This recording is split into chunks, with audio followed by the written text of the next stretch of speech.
Vamos a hablar ahora de accidentes cerebrovasculares. Bueno, algo que es cada vez más aparentemente es una situación que se viene dando cada vez en más jóvenes. Estamos en compañía, nos visitan en el estudio el doctor Daniel Mauro, cardiólogo intervencionista, y el doctor Alejandro García Heras, que es director médico del Hospital Español. ¿Qué tal? Muy buenos días, muchas gracias por acompañarnos. Muy buenos días. Gracias, buenos días. Bueno, ¿qué está pasando con este tipo de patologías que es como que se están, o por lo menos se están dando a conocer, no sé, cada vez en chicos más jóvenes? Creo que esa es la palabra quizá más adecuada, la definición más adecuada. Es decir, la prevalencia de la enfermedad vascular y cerebrovascular está en general en aumento en todas partes del mundo. Nuestro país no escapa a eso. Y dentro de esas enfermedades vasculares, las cerebrovasculares son un tópico muy importante. Como toda patología, a veces se manifiesta espontáneamente y otras veces no tanto así, pero el diagnóstico depende mayoritariamente de la detección. ¿Sí? Si la enfermedad no se detecta, difícilmente se pueda tratar de forma adecuada. El avance que han tenido todos los métodos diagnósticos en estas últimas décadas, y en eso San Rafael ha ido incorporando mucha tecnología, también ha permitido la detección más precisa de muchas de las enfermedades vasculares y cerebrovasculares. Uh-huh. Te detengo ahí un momento, sí, para que le contemos a la audiencia qué es un accidente cerebrovascular. ¿Cuándo se produce? El accidente cerebrovascular es un déficit neurológico que se produce de manera súbita y que puede darse en personas jóvenes que no tengan ningún tipo de antecedentes. Por ejemplo, porque sufren la ruptura de una pequeña dilatación vascular, que es un aneurisma, uh-huh, en una arteria cerebral. El paciente no tiene por ahí antecedentes que lo hayan puesto en alerta sobre eso lo hemos visto con mucha frecuencia, se ve en población por ahí más joven. O sea, a uno se le puede generar un aneurisma y no darse cuenta. Es que en realidad el aneurisma está generado por ahí congénitamente, es un área de debilidad de la pared de esa arteria que con el tiempo va creciendo, se va expandiendo. Como se hace un globito. Un pequeño globito, exacto, hasta que en un momento, si ese globito puede dar algún síntoma, a veces es un dolor de cabeza, pero en el momento en que ese globito se rompe y se sale sangre que está dentro de ese globito hacia el resto del cerebro, bueno, ahí es donde se produce el síntoma grave, ¿sí? Uh-huh. Lo que es un sangrado intracerebral. Eso es lo que comúnmente se llama un accidente cerebrovascular hemorrágico. ¿Por qué? Porque hay una hemorragia dentro, uh-huh, del cerebro, ¿sí? El cerebro está dentro de una caja que es inexpansible. Es el derrame. ¿Sabes? Eso es un derrame cerebral. Uh-huh. Pero lo que también tenemos con muchísima frecuencia es el otro tipo de accidente cerebrovascular, que es el llamado isquémico, que se produce cuando una arteria cerebral se obstruye.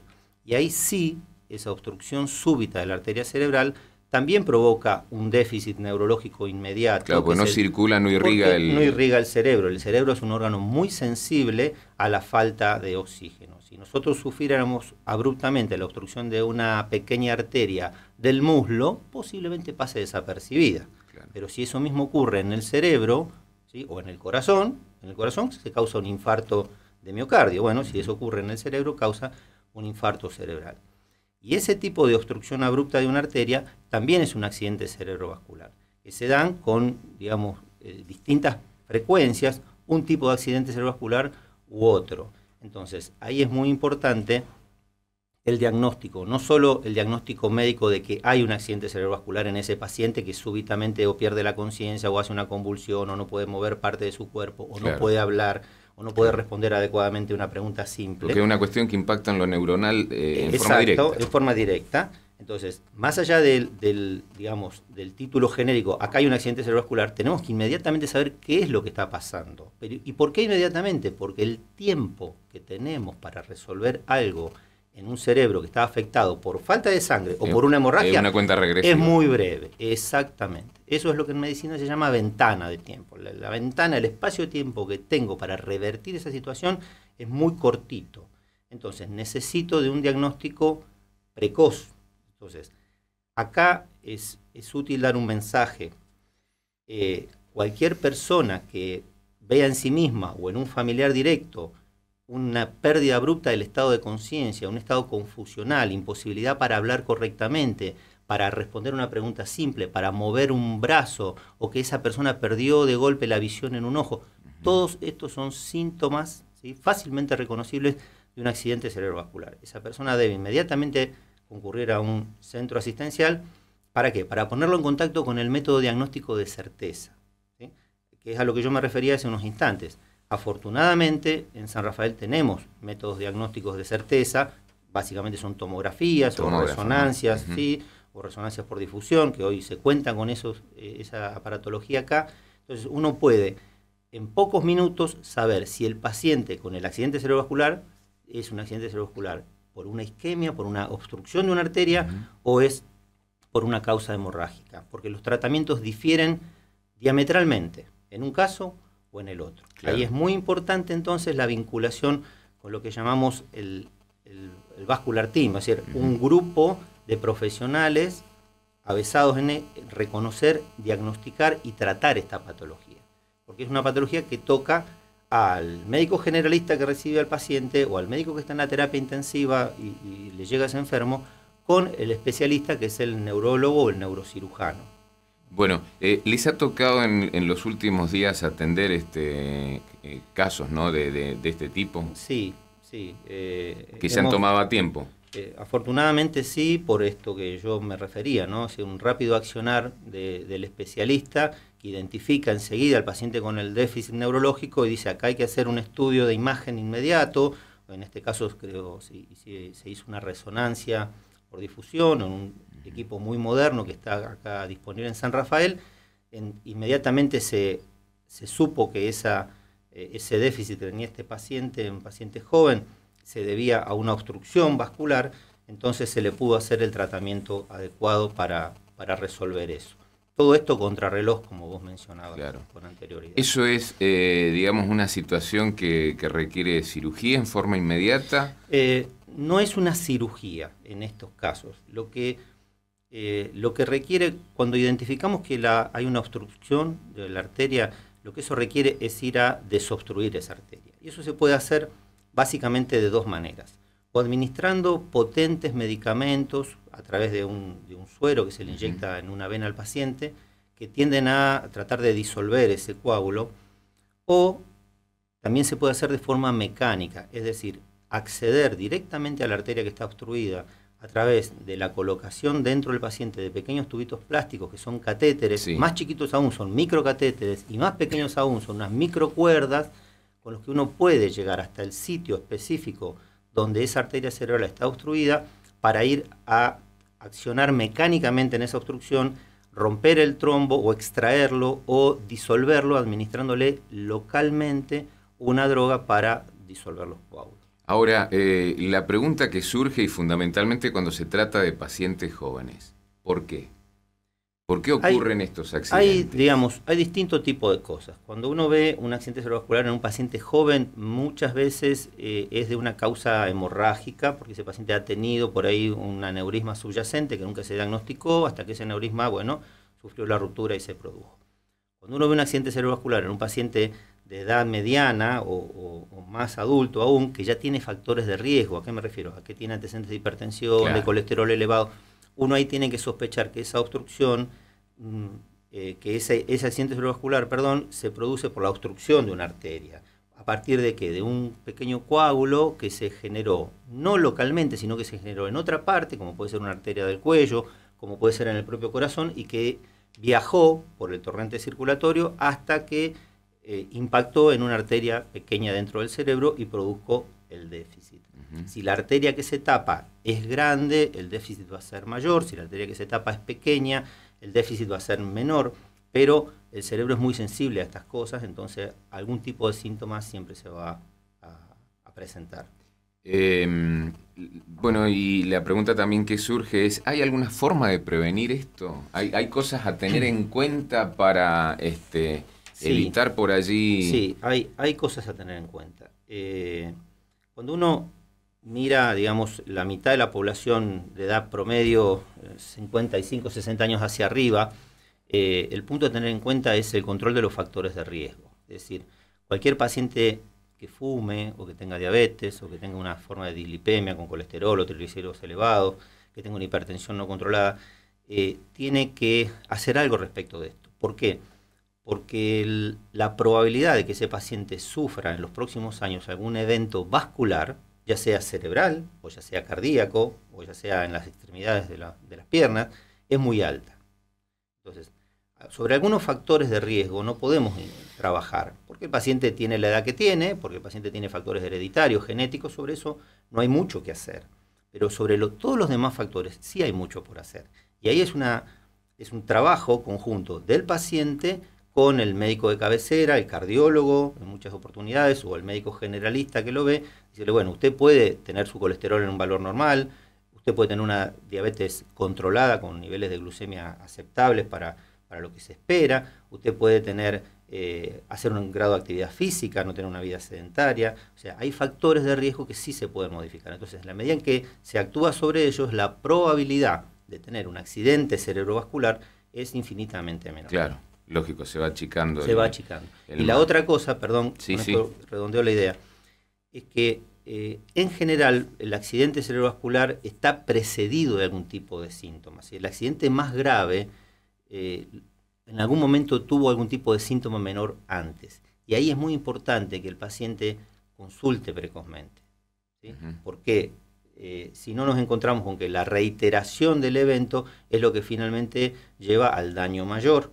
Y ese daño mayor es mucho más difícil de tratar, sobre todo cuando estamos peleándonos contra el tiempo.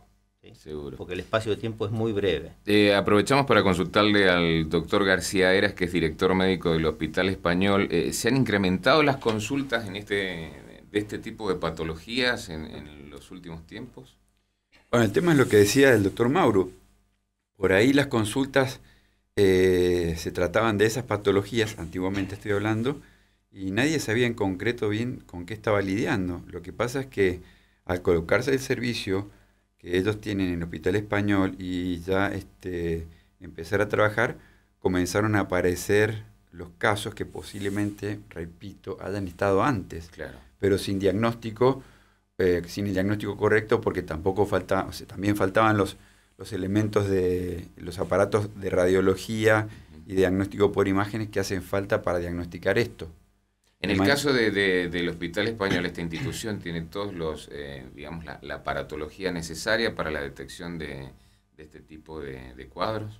Sí, ya hay varios lugares en San Rafael en donde hay de este tipo de aparatos, pero bueno, en especial lo que hace falta... Porque antes se derivaba, me imagino. Sí, claro, pero en especial lo que hace falta es el servicio de hemodinámica, que es lo que comanda el doctor Mauro en el Hospital Español. Hay una parte, digamos, del diagnóstico que se hace en equipos sin métodos invasivos, es decir, uno somete al paciente a una tomografía o a una resonancia de alto campo, por ejemplo, que hoy está disponible, y tiene un diagnóstico. Pero solamente tiene el diagnóstico, no puede hacer otra cosa con ese paciente en ese momento.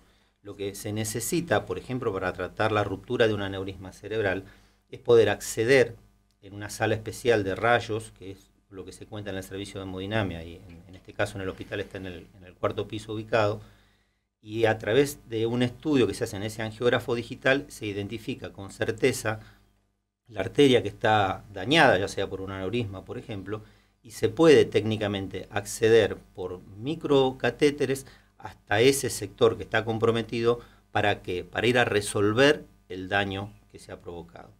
En la mayoría de los casos, cuando se trata de aneurismas, por ejemplo, que se han roto y que han provocado un sangrado intracerebral, lo primero que hay que hacer es asegurar ese aneurisma, es decir, ir a tapar ese aneurisma. Eso se hace mediante una técnica que se llama de embolización cerebral.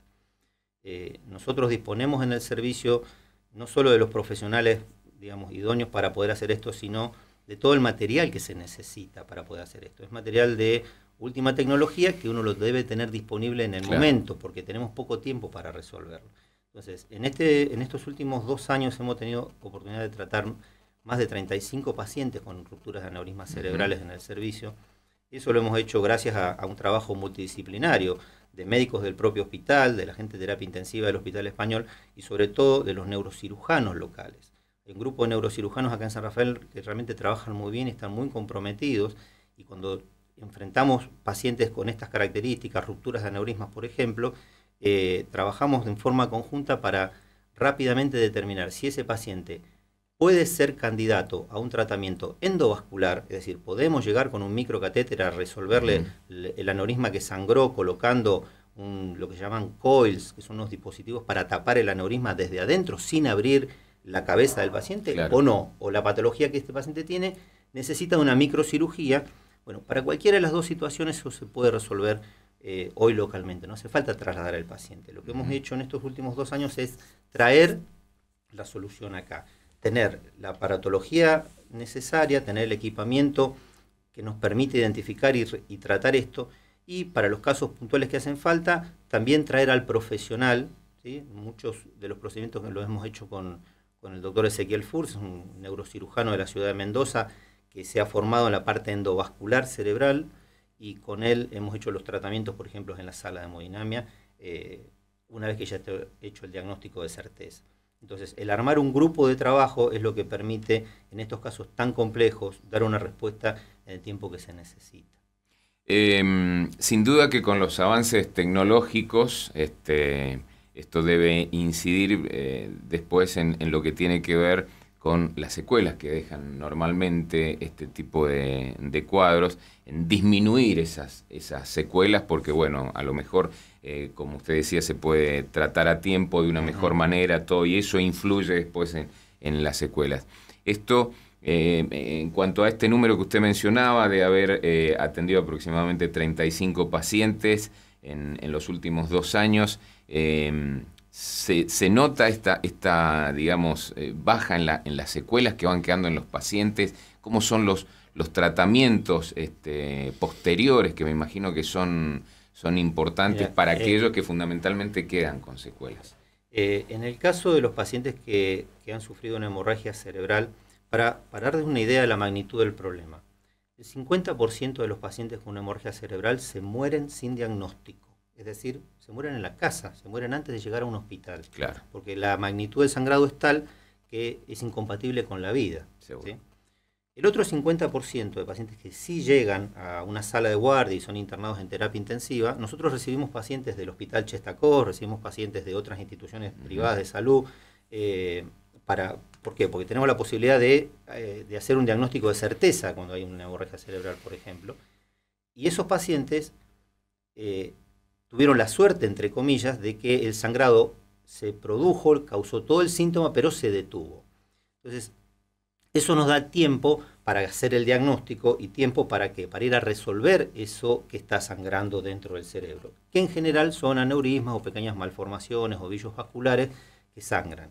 Entonces, es fundamental en poco tiempo ir a resolver eso que está sangrando para que deje de sangrar y eso permita al médico de la terapia intensiva continuar con el tratamiento de ese paciente.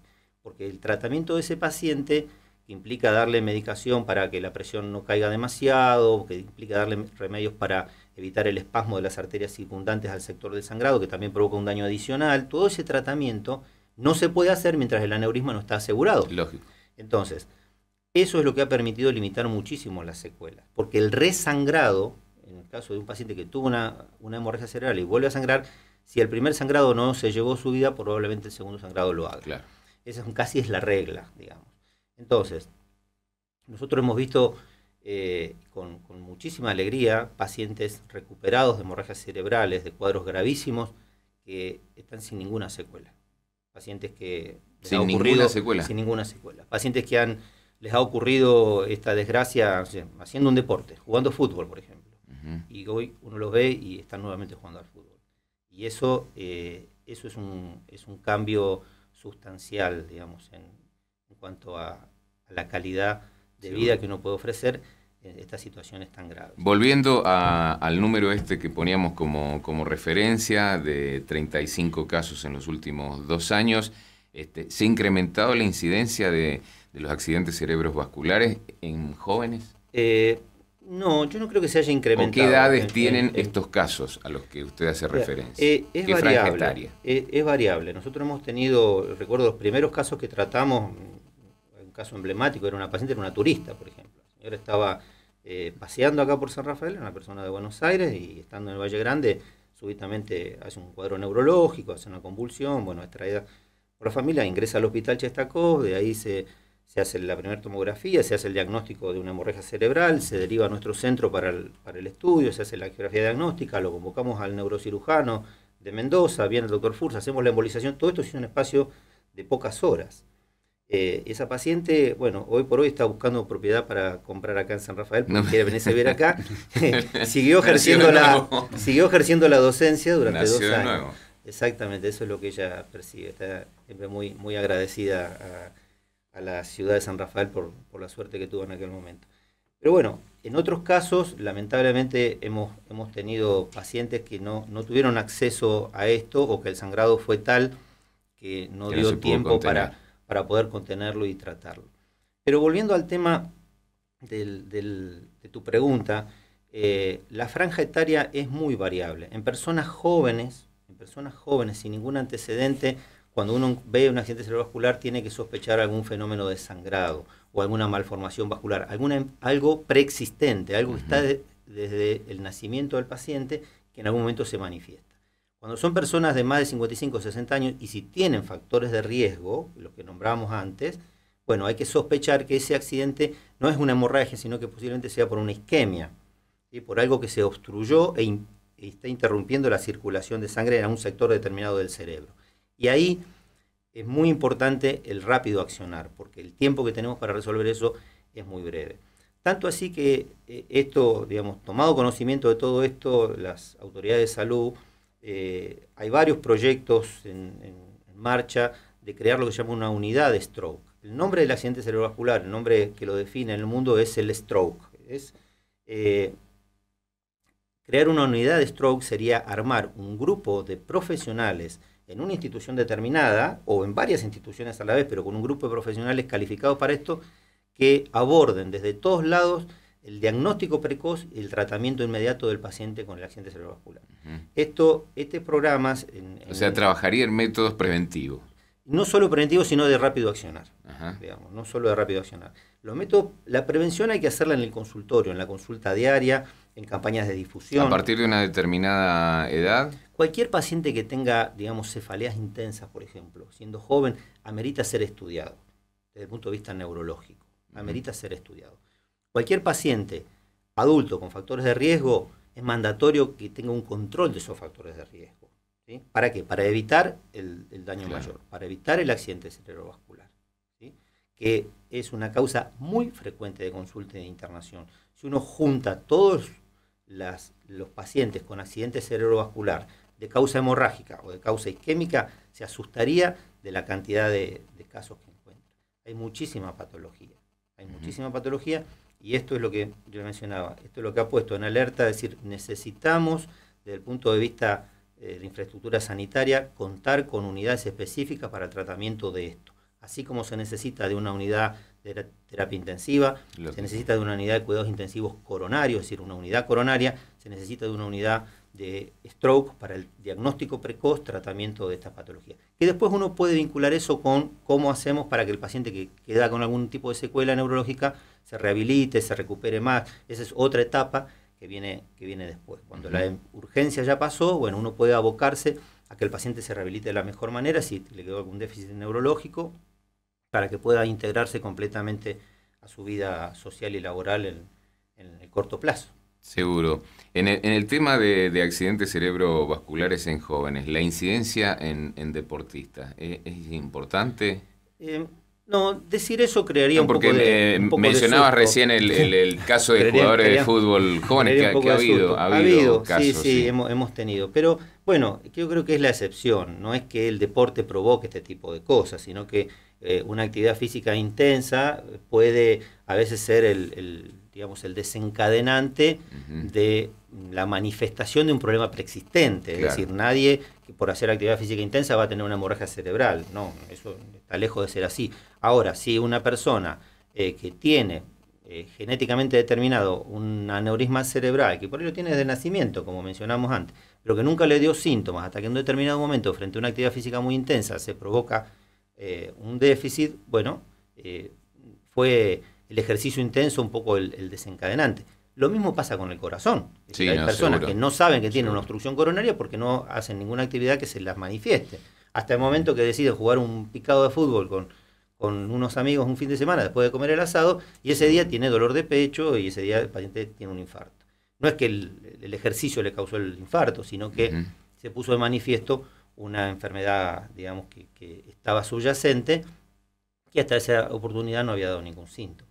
Bueno, lo importante también es saber que San Rafael ya bueno, está preparado para afrontar este tipo de contingencias con la aparatología y la cuestión tecnológica, digamos, necesaria para detectarla y para resolverlo. La verdad es que sí, hemos desarrollado esta experiencia en los últimos, 3 años, hace que está, poco más de 3 años que está armado el servicio de hemodinamia ahí en el 4º piso del hospital. Eso nos ha permitido ir avanzando sobre, digamos, el tratamiento precoz de todas estas patologías vasculares, cardiovasculares, cerebrovasculares, y eso tiene el valor agregado de traer lo que el paciente necesita a donde lo necesita y no tener que trasladar al paciente grandes distancias, donde, que además no es el paciente, el paciente y su entorno, el paciente riesgo, y su ¿no? familia.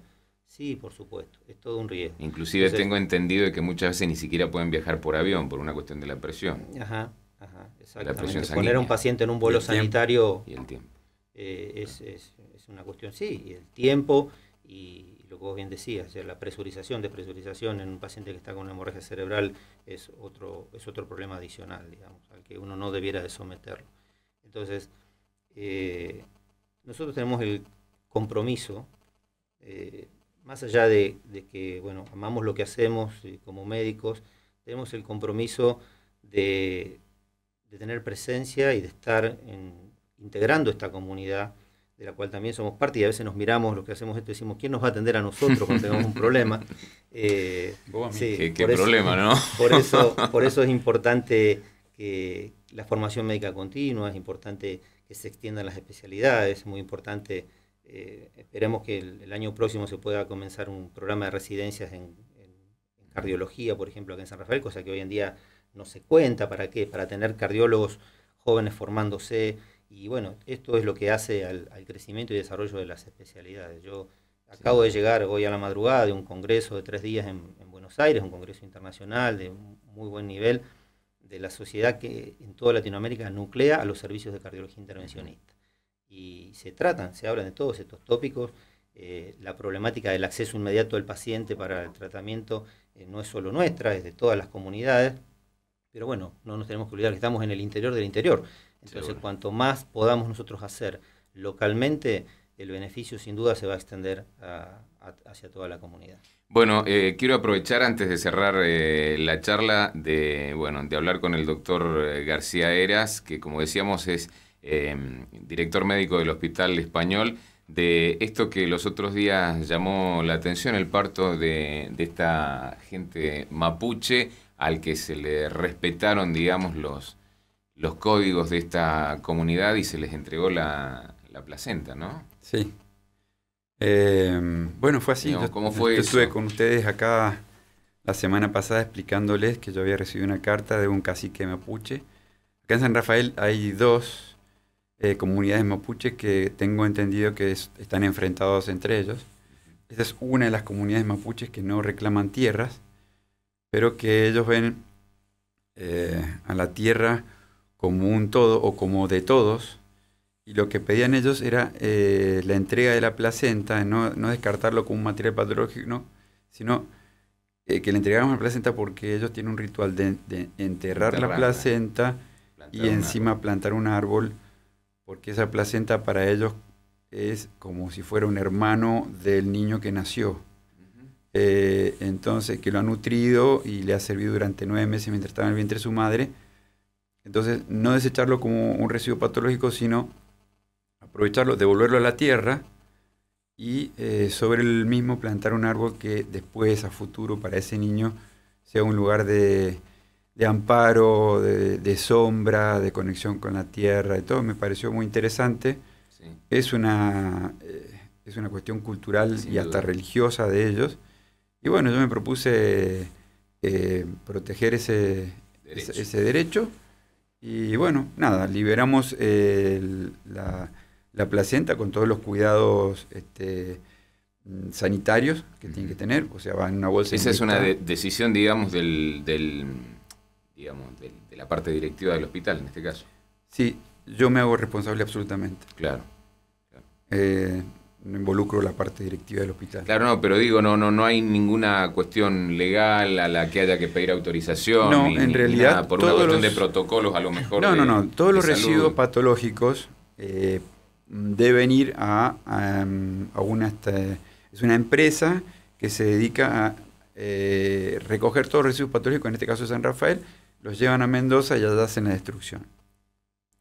En este caso en particular, nosotros no estábamos liberando un residuo patológico, o sea, no estoy liberando un residuo que tenga infecciones o claro. esté en mal estado, etc. Patológico dañino. Exactamente. Digamos. Y por otro lado, está la parte cultural de esta gente, que a mí particularmente me resulta muy interesante. ¿Y cuál fue el recaudo? Bueno, nada, tomar la pieza como se libera en un blister, o sea, todo termosellado, y hacer firmar el protocolo de entrega de esa pieza a la persona responsable. Una vez que ocurre eso, bueno, ya la persona está liberada para con esa pieza llevarla al anatomopatólogo, por ejemplo, en algunos casos, o en este caso, enterrarla de acuerdo al ritual mapuche. Bueno, muy bien. Les quiero agradecer la visita. Ha sido una charla sumamente enriquecedora para conocer todos los aspectos entonces de los accidentes cerebrovasculares. Tanto al doctor Daniel Mauro, que es cardiólogo intervencionista, como al doctor Alejandro García Heras, director médico del Hospital Español. Gracias. Muchas gracias. Gracias a ustedes por esta oportunidad.